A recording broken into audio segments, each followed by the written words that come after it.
সারাদিন কি করো? এটা কোনো রিপোর্ট?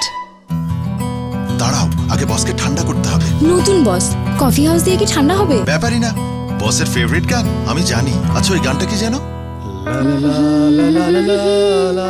কিন্তু গানের নামটা যেন কি? তুমি চেয়ে আছো তাই। রোমেল? না না, এটা গানের নাম না। কি যেন? এখনই চলে আসবে বস। আচ্ছা, হ্যালো টিউসডে এই লাইনটা এসএমএস করে দাও না। সিটিসেল থেকে বলছি, আপনি কি হাসিমুখ টিউনটি চাচ্ছেন? হ্যাঁ হ্যাঁ, ওটাই। আপনার হ্যালো টিউন এখন হাসিমুখ।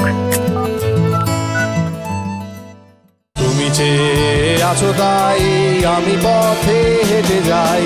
কি রেজওয়ান, আবার নাচছে? যেতে চাই। হ্যালো টিউনস এখন আরো সহজ, শুধু লাইনটি লিখে পাঠিয়ে দাও 4356 নম্বরে। Hello tunes.